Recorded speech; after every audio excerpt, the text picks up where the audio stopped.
Today's episode is supposed to be Turner versus Driver number 3, qualified immunity, but guess what? It's not about that because something happened in the meantime that is more urgent and more critical, and I have to address it. Texas and abortion.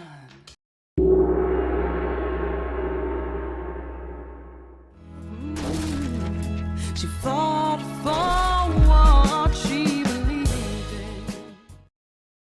When this law came out and the Supreme Court decided to ignore it, I knew I had to say something about it.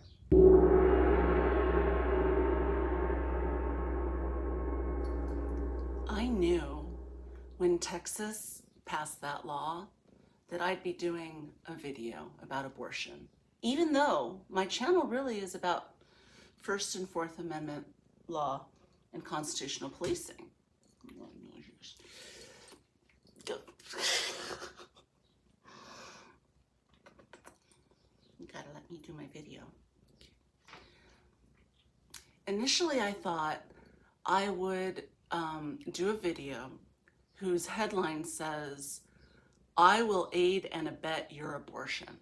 That's what I thought I was gonna do. And I was going to offer to help a woman in Texas have an abortion. And I was going to say, yoo-hoo, anybody that wants to sue me, I'll be your defendant, have case, need defendant, that's me, because I wanted to be part of overthrowing this unconstitutional law. But then as the days went by, I realized that there are people who are actually located in Texas who are already doing that, including a very brave doctor who wrote an op-ed for the New York Times talking about how he is violating the law, and that my video could actually serve a different purpose. So I've decided to tell a story about my own abortion. In 1996, I needed an abortion. And this was before many of the laws that are currently in place that provide the 25-foot boundary around reproductive health clinics.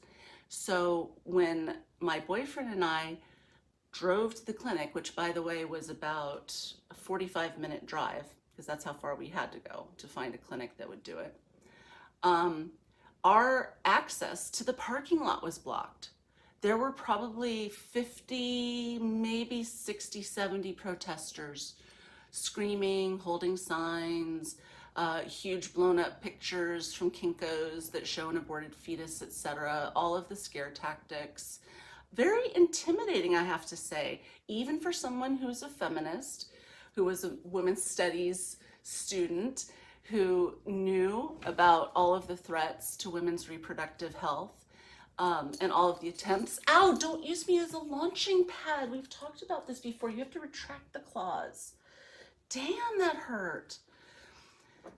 So even though I knew what the reality was for women trying to access this critical constitutional right, it was nonetheless surprising to me to actually experience it firsthand. And I have a lot of very, very vivid memories from that experience. And if any of you are interested in hearing me talk about my abortion, you can just say in the comments, yes, tell your story, and I'll do a separate video on that. But this video isn't actually about my abortion. It's about a different abortion. So while this video isn't about my abortion, it is about something that was said to me as I walked through the throngs of protesters.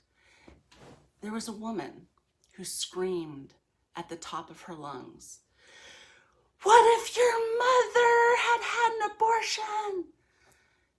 To which I immediately screamed back, "Our mothers did have abortions." And that's what this story is about. Because in the 1930s, my grandmother, who grew up in the Northeast Kingdom of Vermont, which not only sounds like the whitest place in the US, it actually is the whitest place in the US. She needed an abortion. She didn't have any access to it in the 1930s. So she did what many women did in those days, and what women in Texas are thinking they may have to start doing soon. She sought an illegal back alley abortion, and it almost killed her. She had complications. She developed an infection. She ended up seeking medical care so that she could save her uterus, so that she could save her life at that point. But there was a problem. Most doctors in the 1930s refused to perform abortions. They refused to refer people for abortions, and they refused to treat women as patients who had had an abortion. They were so scared of being turned into the police, of losing their medical license, of having their professional reputation destroyed and being blacklisted, that they had to turn women away who had had illegal abortions and who were dying. She had to find a doctor who was willing to help her, to help save her uterus, to help save her life. And there weren't many doctors that were willing to do this. But in Washington, D.C., she found a doctor who people knew on the down low was willing to help women like this. He was a doctor who, while he didn't perform abortions himself, if he had clients with money, he would refer them to Cuba for an abortion. He was a doctor who helped desperate women who had used a clothes hanger in total desperation because they had no other choice. And he helped save those women's lives. So my grandmother found him, and when he examined her, he said, "You were so butchered, you may never have children." But he saved her life, and he saved her uterus. And how do I know all this? Because that doctor was my grandfather. My grandmother met him because of her abortion. He saved her life. They fell in love. They got married. And in 1940, they had their first child.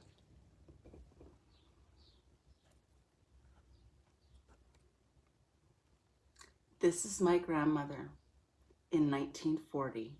Isn't she beautiful? Look at her. And you know who that is right there? That beautiful little baby. That's my dad. And if she hadn't had that abortion, I wouldn't be here. And neither would my aunt or my uncle or the children that they've had. Neither would my sister. Neither would my sister's children.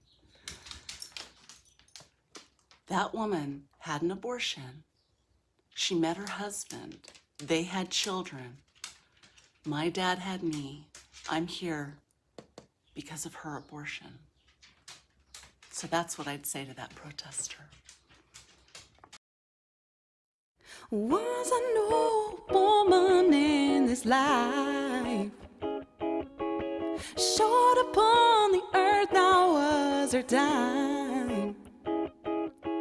Of all the seeds she'd sown in the people she had known, deeply did she touch the soul of mine. She called a spade a spade. She stood on the edge of reason and even faced with death until her final dying breath. She fought for what she believed in.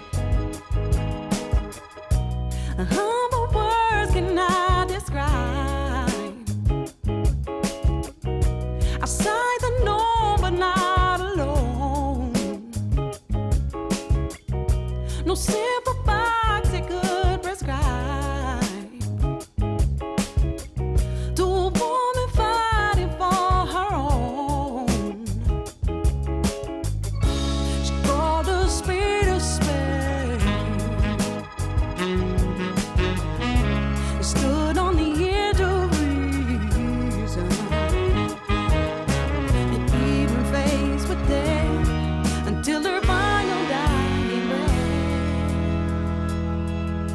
She fought for what she believed in.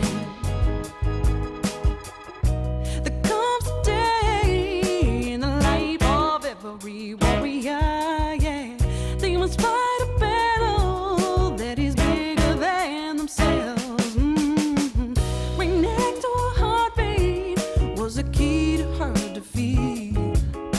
And even with the strongest will, we are still victims of our own destiny.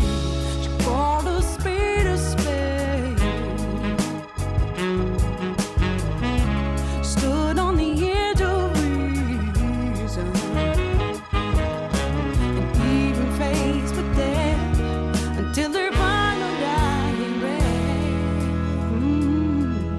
She fought for what she believed in,